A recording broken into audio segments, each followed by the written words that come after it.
In police stations across the country, officers start their shifts in the briefing room.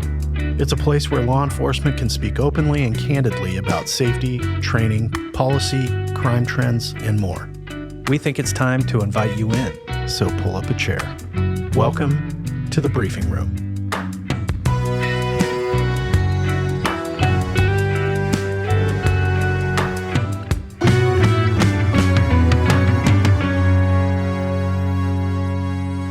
Today on the briefing room, what's it like to leave behind the life and home you love and start a new one with the dangerous people who you cannot trust? You might think I'm talking about going to prison, but I'm talking about long-term undercover work. Our guest, Matt Pitcher, can tell you exactly what it's like. Matt's extensive career in law enforcement includes lots of UC work, as we tend to refer to it, first as an undercover detective making drug buys, and later on 2 complex cases that took months, and in one case, a year to complete. Matt's talked in depth about his 2 deep cover cases on our sister show, Small Town Dicks. Today, he's here to tell us about the personal toll it takes to pause your own life and assume someone else's identity. Matt, welcome to the briefing room. Thank you. Thank you for having me.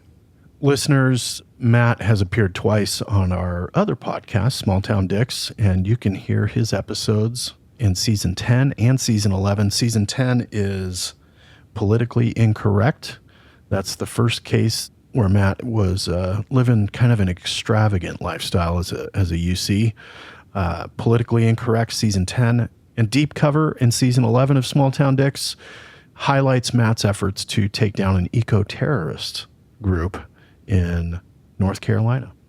I was hoping to talk about what led you into law enforcement, and then if we could segue to the point that you said, okay, I think I want more involvement in law enforcement.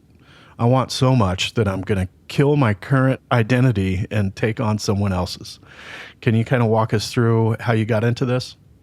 Law enforcement, in general, I think you're going to hear this from almost every officer you talk to, but there's always in your mind as either military or law enforcement. That's kind of always an interest to you. And for me, my brother was in law enforcement, and he was in an apartment in Wilmington, North Carolina, actually. And he came and would tell me stories about foot chases and arresting bad guys, helping people, saving people, and didn't take long for me to say, wow, that's really cool and something I would enjoy. And a side note that I don't really talk about a whole lot, during this time I was actually out in California for a very brief 6-month stint trying to become an actor. I know you guys never hear that from California, but I had lived out in Wilmington, North Carolina for a little while with my parents and my brother, and there was actually a very large movie studio there. And I'd gone there just to be an extra, and get paid $50 a day and be in a movie, which, I thought would help me get girls. Seemed like a good idea. So I did that. When I went to sign to be an extra, the casting associate said, hey, have you ever thought about trying acting? And I was like, well, no. And she gave me a list, and she said, well, here's a bunch of agents that are really good in the area. Why don't you reach out to them and see what they say? So, of course, I was like, well, why not? So I did that, and I actually really enjoyed it. I loved acting. I actually ended up teaching classes a little bit with it for one of the agents I worked with, and did some modeling, but also learned real quickly that a 5'8" model for a male just really doesn't have it. So I did a couple things there, and then the agent said my best bet would be to go out to LA. And they hooked me up with an agent out there. And of all places that I found that I could afford was a falling down motel in Compton. And so I'm staying there, and I still, vivid as can be, staying at this place, and there was an earthquake one night, first one and last one of my life. And I had no idea what to do for an earthquake. So I run outside, and then I hear multiple gunshots outside. So I said, well, I'm going to go back inside. We'll face this. And it wasn't long after that I decided that I wasn't up to pushing through with acting. My brother kept talking about law enforcement. And so while I was out there, I actually put in an application to the Charlotte-Mecklenburg Police Department. I wanted bigger city than what Wilmington had to offer. So I decided to reach out and go to Charlotte. And so at that point, I came back home, as you all know, it takes a while to get through the application process and to do your interviews. And so I come back, and then I get my first interview with a sergeant who was in charge of recruiting. He went through the whole thing of, well, what do you want to do in the police department? And I said, well, I have 3 things that very much interest me. I said, one is SWAT, because, every kid in their 20s wants to be a SWAT guy. Everyone. Every single one, exactly. Yep. And then undercover work, because, it sounds cool and get girls. And then the third one was I wanted to be a minister or be in the chaplain program. And when I said that one, of course, he had to give me the funny look, and he goes, well, I've heard the first 2, but I've never heard someone put the 3 of those together. Like, even in the academy, I wanted to work drugs. Like, that was definitely a huge interest of mine. And I don't know, I can't put my finger on where it came about. Actually, I can come close because I read Billy Queen's book when he infiltrated the Mongols. And that fascinated me, like, big time. And so I kind of, at that point, I was like, boy, that would be the pinnacle of your career to do something like that. How old are you at this point? 23, 24. Okay, so you know everything, but you know nothing? Oh, yeah, big time. Exactly. And I'm at that point in my career, once I get out of the academy, like, I was lucky. There were 1 or 2 districts I wanted to go to. They were David 2, David 3. And that was, you got into everything all the time. That's not the suburbs. That's where all the action's happening type place? Yeah, exactly. Exactly. So getting to go to David 3 really paved the way for me to go into narcotics. Like, right out the gate, I started making a lot of dope arrests, a lot of narcotics arrests. Now, this would never be allowed today, but after I finished my FTO. An FTO is a field training officer. That's your coach while you're beginning as a cop. Exactly. Probably 6 months afterwards. They were real big at the time at some kind of projects to try to improve the community. So I wrote up one where I'd go undercover and just do dime buys and have somebody take them down right after me. For everybody listening, I don't condone this. It shouldn't have been done, and it should have never, ever happened. Dangerous thing I've ever done, probably. And the reason why you're saying it's dangerous is because when you're a customer buying drugs in that situation, you frequently get robbed. Exactly. But it got approved, and I had 2 other guys I went through the academy with that also got to go to David 3 with me and used them as a takedown vehicle. And I was in the UC vehicle, and we'd go up and down the streets, and I'd buy little dime bags of crack, and then they'd come up and try and soup them up. What does a UC car look like for you in those days? So this one was a gold Chrysler 3000. I still remember the first UC car. And yeah, that was an ugly car, though. It fit the purpose, though, and it was beat up, which I needed. And how long after you're out of the academy are you on this new team where you guys are able to kind of be creative and proactive? How long after you started are you already into this lifestyle? As soon as I was done with that, I started, if we weren't on a call for service, we were being squirrels. Looking around. Exactly. I'd say about every single night we could get in a foot chase, no problem. And we were every night making felony dope arrests. So at some point, you transition from being a patrol officer to you start doing undercover work, UC work. How did that come about?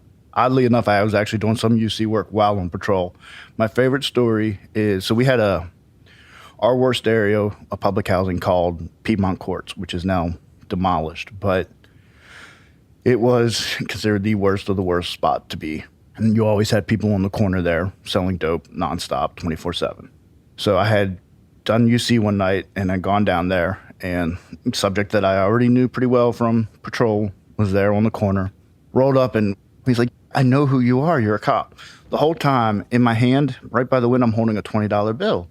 Like, man, I'm not a cop. I just need to get my fix. I need it. Holding that $20 bill, waving it back and forth a little bit.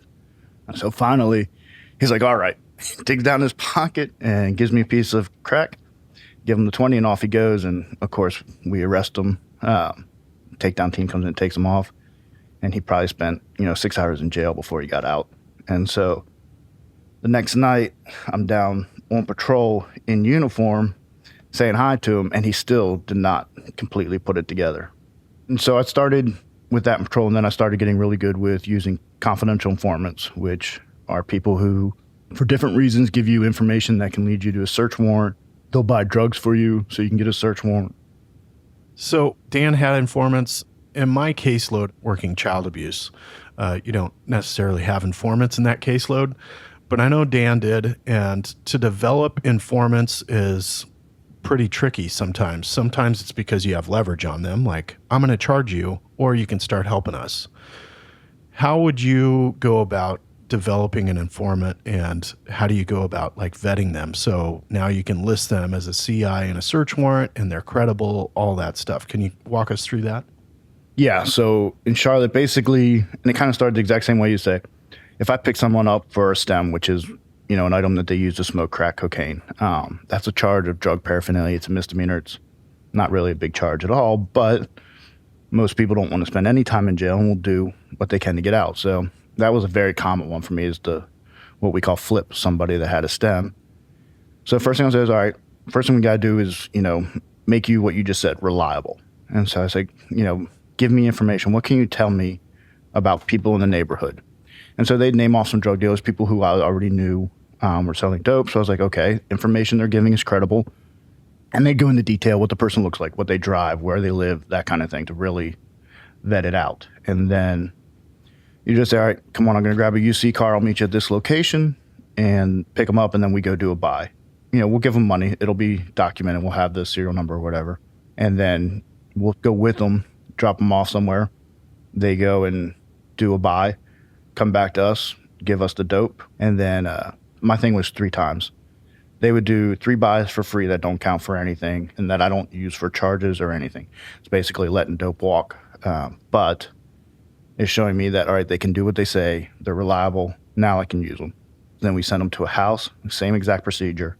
They go into the house, buy the dope from inside the house, come back out, meet with me, and then I'm off to the judge to write up a search warrant. So when I was still on patrol, I was kind of leading the way at being able to get search warrants and work informants. So I got pulled from patrol, and they kind of created a weird position for me, I guess, in a way. I was a community coordinator / street crimes officer. Ultimately, my goal was to make informants and go kick in doors or do UC work. So I got real into that one, was doing that, every day and loving it. So right now, your UC work feels kind of transactional, that you're addressing community issues, but you don't have a target necessarily like a person or a group. Is there a time where you're getting pulled in by command staff saying, hey, we want you to divert from what you're focusing on right now? We actually have a bigger, I'll say mission. We don't really talk in those terms, but you have a bigger task and a bigger target, and here's what we want you to do. Was there a situation like that? So there are multiple. The first time that I ever had that situation, we had a gang, and they were called the Hidden Valley Kings, was the name of the gang. And they became a huge problem in Charlotte. And they had tons of guns, were moving kilos of cocaine at this point, and well operated. And probably 50 to 65 members. And they were in this one community in David 3. It's called the Hidden Valley community. And they were just wreaking havoc, everything from robberies to dope dealing and everything else. And so can your informants, any of them, get into it? And I did have an awesome informant who was able to do just that. And so used this person to do numerous buys into them that led the way to actually a big federal roundup on the whole gang.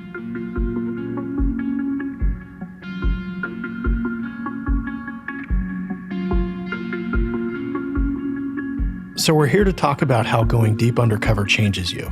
And your first big, or should I say long, case is one we discussed on Small Town Dicks, Season 10, Episode 7. You were doing an undercover drug investigation that involved political corruption. How are you assuming the new identity for that case? So I had gone just previous to that to looking pretty rough. I had long hair, beard, all that kind of thing. And coming into this case, quickly realized when I met with the stripper and bought the cocaine, that it was a different clientele altogether. And I knew the people I was looking at were different. These were most well-to-do, well-known, very flashy. They wanted to wear nice clothes, look very business professional, that kind of thing. So I switched up my appearance immediately, went short hair, clean shaved all the time. The only thing I had were earrings in at that point. to fit the club going scene. And of course I had to look like a billionaire too. So You got to get flashy, right? yeah, exactly. Which is against, like, one thing with UC work is you can't, go way off and change who you are. Like, you'll dime yourself out in a heartbeat. The FBI wanted me to wear this $50,000 watch. And you're insane. There's no way I'm putting that on and going out. They just wanted to justify their money. Right. It wouldn't have fit who I was, and plus I didn't want to get robbed. So you try to stay at least somewhat a little bit of you, even though you're this different person. Like, you can't just change completely. But this is where things get really difficult with UC work. And this is why I don't think deep cover is really done anymore. And this is what I learned the hard way. I talked about how after reading Billy Queen's book and all that, this is all I wanted to do. And then I get halfway into the first case and I realize what an idiot I am. And you don't realize it completely, but you cut out your other life. You're no longer you. You're this person and you're this person all the time. So the things you never thought about were, well, all the friends you have, they're moving on. They're doing their own thing. At the time of the first case, I had my wife and a newborn who was 8 months old when I think I first got involved. And so, we've talked about it since then, my family and I. You don't get it that their life is moving forward. And for you, your personal life, like who you are for real, just hit a pause button and stops. So you're that person that you were just before the case started. And that person is gone for the amount of time that you're undercover. And what does this look like? Are you sleeping in your own bed at night, or you have an apartment that's miles away from your house? No, yeah, you have an apartment. Especially the first case, I was out all night, every night anyway, just because of the whole club atmosphere. You don't get to do much. You catch sleep where you can in between things. That's the kind of stuff that leads to divorce. Exactly. And, thank God, and luckily my wife is incredibly strong. And I tried to be, like, I broke rules that you're not supposed to break with my wife.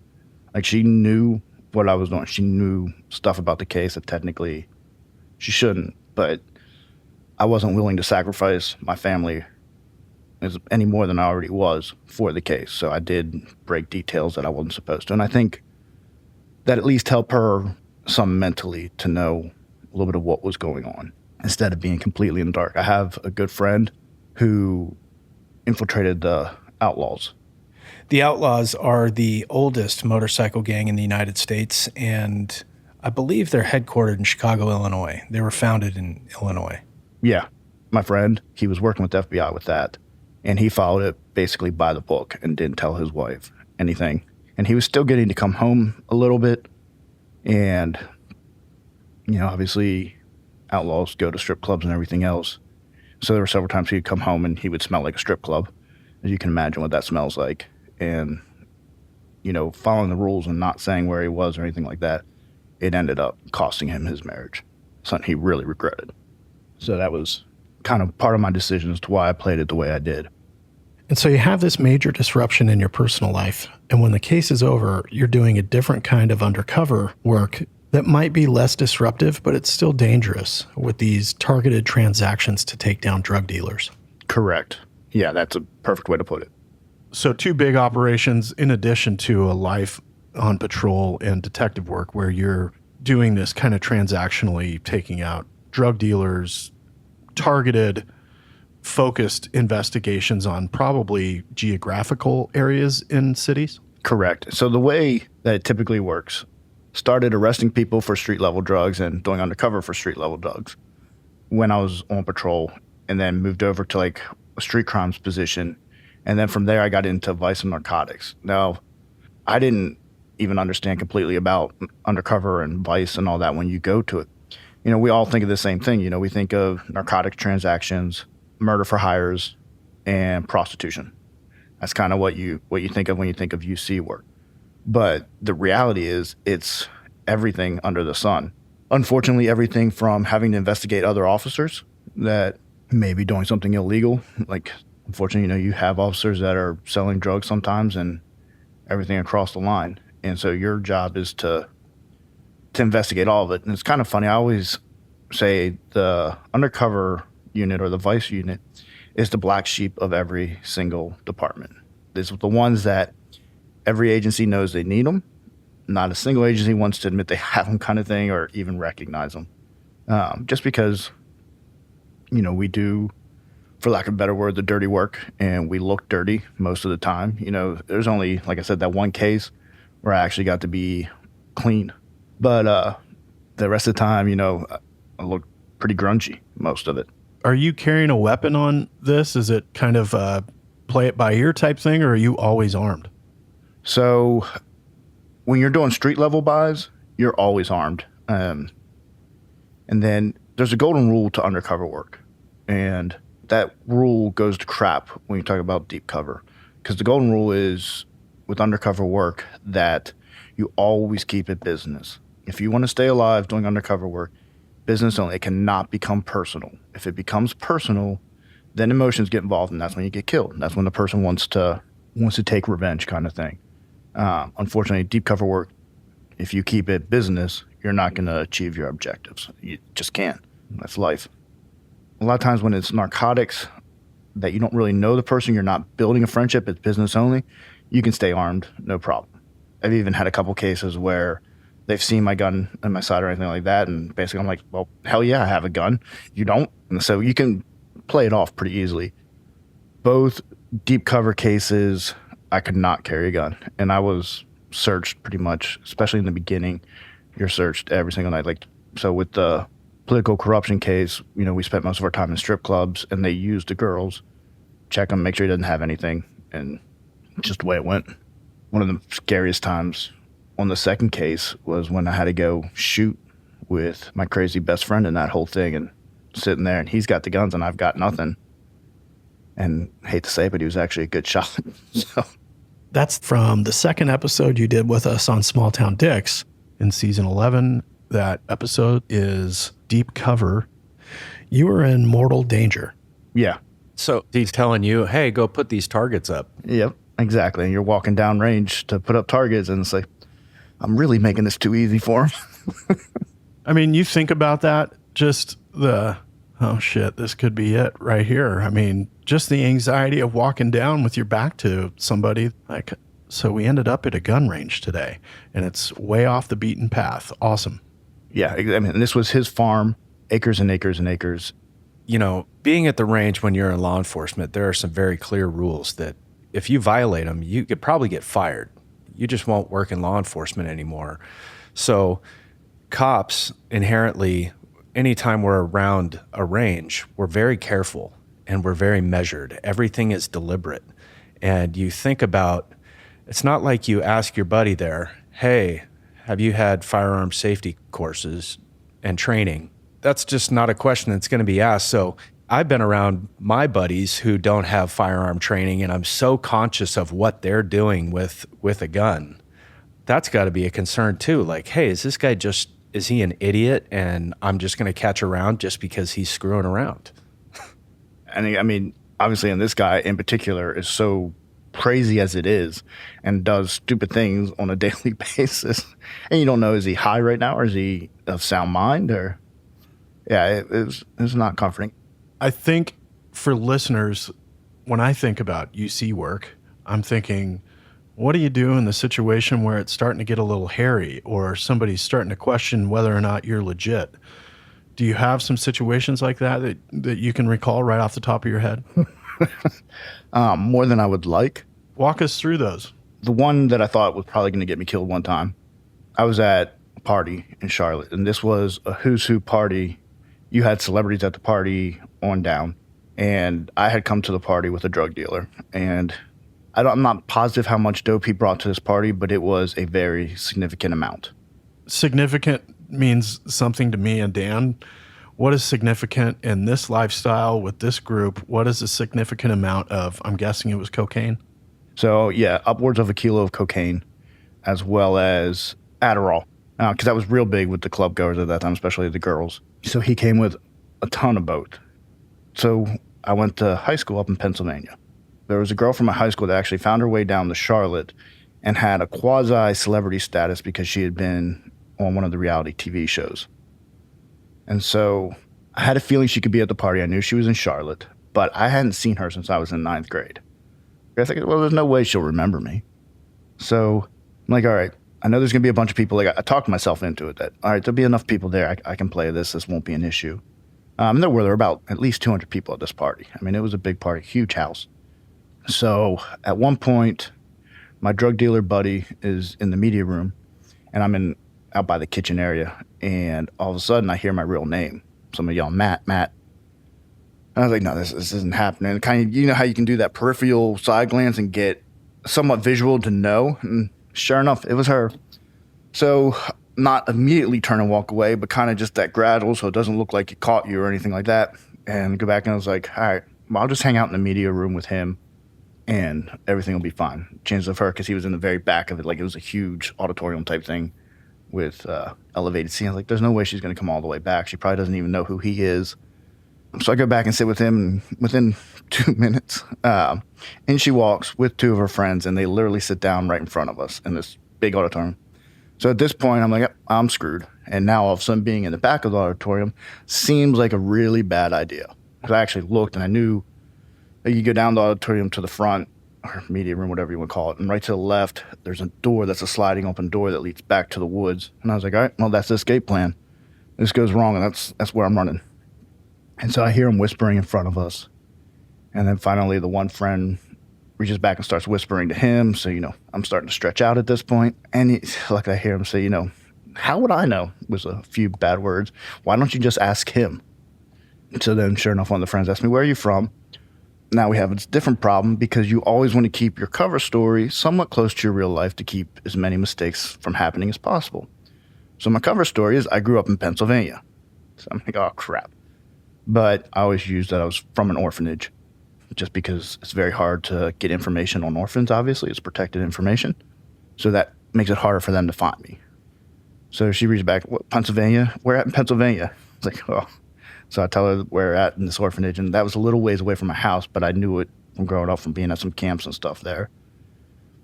So she turned around and said, okay. And then I see all three of them on Facebook, and funny enough, within 24 hours of that, you wouldn't believe what friend request I got. Shocker. Yeah, exactly. And so even like as soon as I was clear from that room, I actually sent out a message because I didn't have pictures of me on Facebook at that time. But we all know how it goes. You have friends who will tag you in a picture nonstop. So I left there and said, if you've tagged me in a photo, if you have a photo of me, it needs to be deleted from Facebook immediately and off, and kind of left it at that. Trying to explain the importance of that to friends who are outside of law enforcement is it's a difficult conversation because they just don't understand. Exactly. So that got all the pictures off. So as far as I know, she never completely put it together. I'm pretty sure she had thoughts, but couldn't figure it out. And meanwhile, one of the targets is sitting next to you, and what are they saying? Do they approach you? Do they ask you questions? So I've lost a lot of respect for this guy because he should have had me. This is the second time with this individual that it had actually happened. I had a cop call me out in a bar with this guy. Like I'm hanging out with him, and a cop comes up, grabs me on the shoulder. Matt, what's going on, Matt? And I was basically, I'm not Matt. Who the, are you? And he goes, CMPD. And at this point, my eye, lucky I didn't punch him. Yeah. I was like, I have no idea. And my drug dealer buddy actually steps up and says, dude, will you leave him alone? He doesn't know who you are. I was like, oh. So that's twice the same guy, and he didn't nail me on either one. I'm putting myself in your shoes here in these situations, and I just know for me, my anxiety would be through the roof. I'd be a mess. I couldn't act my way out of a wet paper bag. Most people would have issues in a situation like that. To remain calm, at least outwardly appearing calm, how do you address that? How do you mitigate that in the future? How do you go to sleep that night? Truly, how did you sleep that night?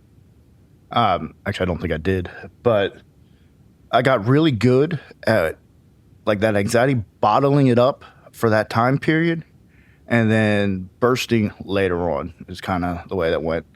After this particular incident, I waited till I was in a clear spot and called Blake and went on a tangent for probably about 20 minutes of just screaming. So Blake, being Matt's handler, he's basically Matt's contact with law enforcement. Matt is checking in with Blake periodically to let him know how the investigation's going and that Matt's okay. Yeah. And then it's funny because you get off the phone or whatever, and like there are 2 times that I can specifically remember this. We're like, wow, that wasn't even me talking. Like I usually don't get really angry or anything like that. Just you're already under a lot of stress and you don't even realize it at times. All that frustration, anxiety, and stress all comes out in a big word salad. Yeah, pretty much. Exactly.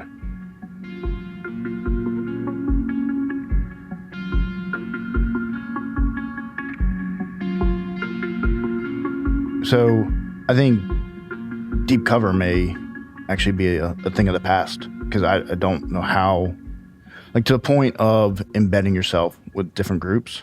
I think social media has killed that. Like I don't know how you can't justify not having any pictures on social media anymore, even from a kid type thing. Like if you're younger than, than when I am 46 years old, if you're younger than that, there's no reason you wouldn't be on social media at some point. The digital permanence of everything. Even, like youth teams that you're a part of, they have Facebook pages that they post photos to. 100%. Even though you may be conscious of it, it doesn't matter. The people who are around you will post photos of you online. Yeah, there's nothing you can do. Exactly. What nobody realizes is with the facial recognition software that these companies like Meta has and all these other ones, they can take that picture of you when you're 13 and a picture of you when you're 35, and it will put them together. Like it'll show the match. The book you speak of with Billy Queen, it's Under and Alone, when he infiltrates the Mongols. I've read that book as well, and it was fascinating to me, just the lengths that he went to try to cover his identity, because this organization that he's trying to infiltrate, they run credit checks on him. Oh, 100%. So the organizations that you were targeting during your career, did they have similar countermeasures? Yeah. So the first one, which was your mom people, Criminal Enterprises, they went to a club one night and they said, hey, we need your driver's license and credit card. After I'm already sitting down in the club. Yeah, we need both of them. And you don't have a choice. It's not one of those things where you say, well, I'm not giving this to you. Hand it over, and at the end of the night, I'm like, hey, need those back? Oh, no, we're going to give those to you tomorrow. We're going to hold on to those. And then, of course, FBI has all their systems that it flags, okay, yeah, they check this, and this, and so you can see what they were checking. But yeah, they definitely run through it, and the second case was worse than the first. The second case, they had a private detective or a private investigator that would follow you around. Based on your experience, Matt, what are the personality traits and what type of cop can work UC type of cases? What are the basic needs? And they can be intangibles. So the number one that you're always going to hear everybody say, and I'm going to call BS on right out the gate, is you have to be an extrovert. I tend not to be an extrovert. I go more introverted a lot of times. And the number one thing that you have to be able to do, and if you can't do this, do not get into UC work, is listen. If you cannot listen, some people have a very hard time. Like, nothing against them, but that is not their forte.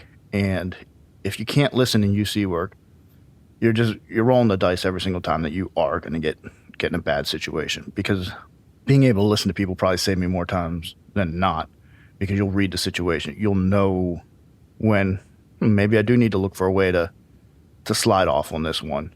And when I say listen, like, it's not just what they're saying. Obviously, you have to hear every word they're saying, but you got to listen to their body language too.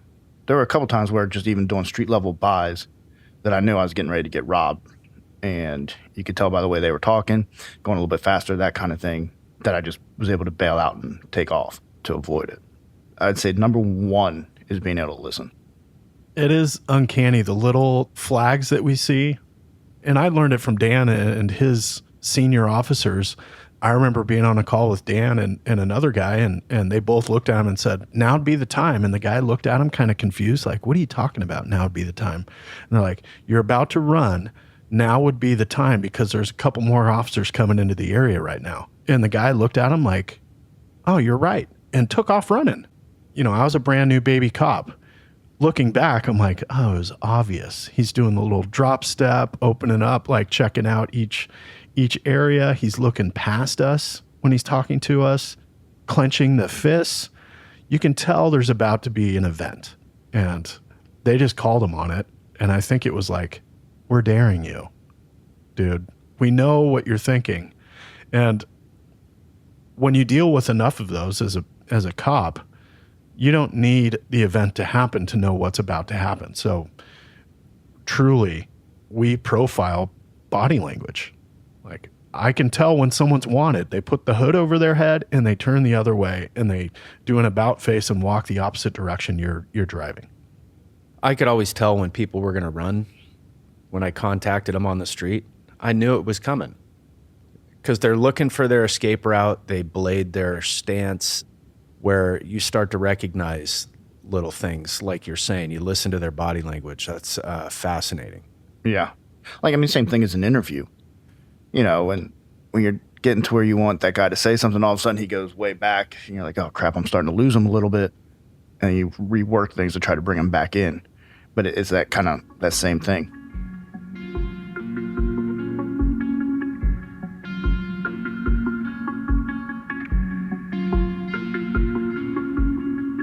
When you finally put a case together and it's time to return home, and you haven't been home for days or weeks or months, potentially, and you look, in one case, very scraggly and unkempt, what's it like to walk in the front door back home?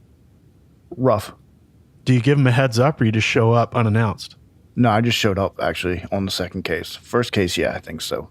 The hardest, and at least I learned this after the first one, the hardest part was I get home, and I remember I talked about hitting that pause button. So now I'm hitting play again. And I thought everybody else in that house hit the pause button too. And I can hit play and everything is right back to the way it was, where the reality of the situation is my wife had to figure out how to basically be a single mom with a newborn and a full-time job. And believe it or not, as cops, we don't make enough money for the most part where she could just stay at home and be a stay-at-home mom. I know that's crazy to think about, but anyway.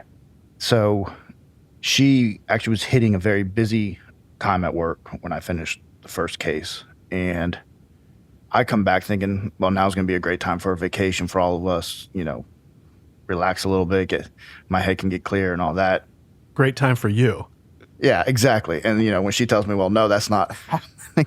Well, what do you mean that's not happening? You just had the last 2.5 years off. Oh, wait, that's not the case? Right. So the first case with her, like, once I got past that, that was good. I had a lot of trouble in the first case with friends. I pretty much lost all of them. And a lot of, like, all my cop friends, to the point where they knew I was working with the FBI, and there were a lot of rumors. I know the FBI purposely put out a couple of rumors so that nobody knew where I was or what I was doing. But then everybody comes back and they're kind of iffy on you. And that was a very hard experience. Like, I had a very, very, very good friend who, we were even roommates at one time, but we haven't had a relationship since. I haven't really even talked since then. On this first case, what was the longest time you were away from your wife? How many days? It would have been months.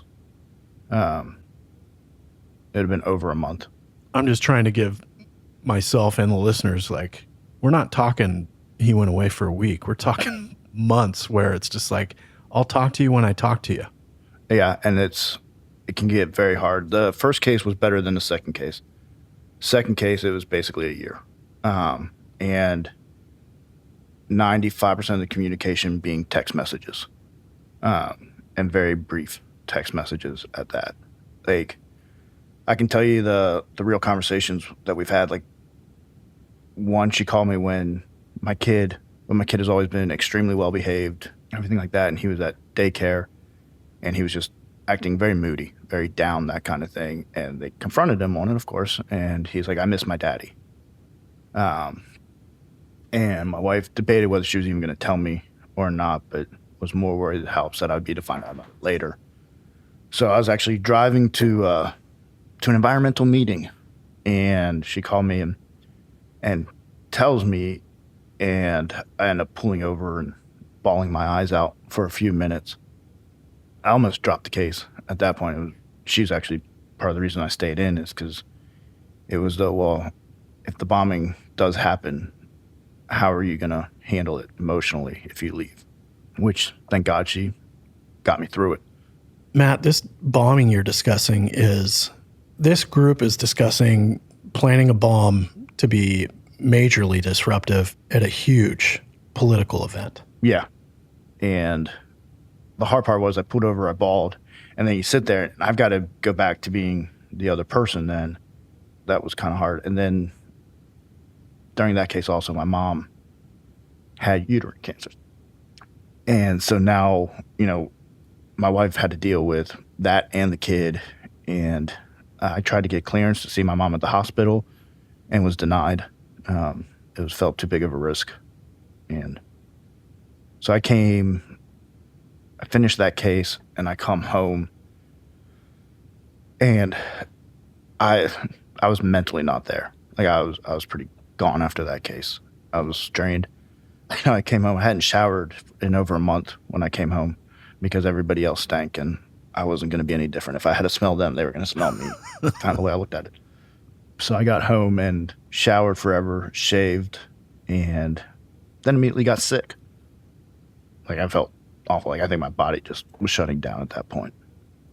But that one, they literally, like, the agency was trying to do the right thing, and I think they did the best of their ability. I didn't go back to work for over a month. They wanted me to take time and adjust, and we were at least that time able to take a vacation too, so that was kind of nice. But I saw a psychologist afterwards, and I definitely struggled for a while after that case. And then I think another hard part is you get so wrapped up in everything, and you have adrenaline dumping the entire time. And I came back to work, and the one thing I fought with for the remainder of my career was getting the same sense of fulfillment almost as what I got during that, and just could not get back to that level. A lot of people talk about overtime as one of the benefits of being a cop. Well, when you're working undercover, 24 hours a day, you're on duty, you're working. Are there any considerations regarding compensation when you're working a UC case? I did get some the second case, not very much. I think my per hour would have come out to around 3 to 5 cents an hour is what I was making. My last question, was it all worth it? Prior to the case, this is all I ever want to do. I'm finished with the case. Well, I'm never doing that again. To, a year later, hey, here I am. I'm going to do it again. If I am completely honest with myself, I loved the work. The actual undercover part itself, for me, was the best part of the job, 100%. The pain it put my family through, the mental stuff it did to me once I was out, make it where it's not desirable in that sense. But I'm extremely proud of the work I did in both cases. The second case, I can say for 100%, had I not done the work, we would have had a bombing in Charlotte. And so being able to say that gives me, a lot of comfort. Matt, first of all, thank you for the time, and really appreciate you getting into more details about what it takes to work undercover. Well, I appreciate it very much. Thank you, Matt. Really appreciate it. On the next episode of The Briefing Room. In policing, you have to invest in the bank of public trust because you're going to withdraw from it from time to time, right? You're going to have incidents, whether they're completely justified or whether it's just a cop acting like an asshole, right? Like sometimes a cop acts like an asshole and yells at somebody and gets reprimanded, but it's all over the news. Those incidents you're going to have to explain, you're going to have to be forthcoming, but you're not going to win people over then. You have to do that work every day. That's next week on The Briefing Room. The Briefing Room is produced by Jessica Halstead and co-produced by Detectives Dan and Dave. Executive producers are Gary Scott and me, Yardley Smith. Our production manager is Logan Heftel. Logan also composed the theme music. Soren Bajan is our senior audio editor. Monica Scott runs our social media, and our books are cooked and cats wrangled by Ben Cornwell. Thank you to Speech Docs for providing transcripts. To read those transcripts or to hear past episodes, please go to our website at thebriefingroompod.com. The Briefing Room is an Audio 99 production. And I cannot go without saying thank you to you. All of you, our fans, you are the best fans in the pod universe, and I can say with complete confidence, nobody is better than you.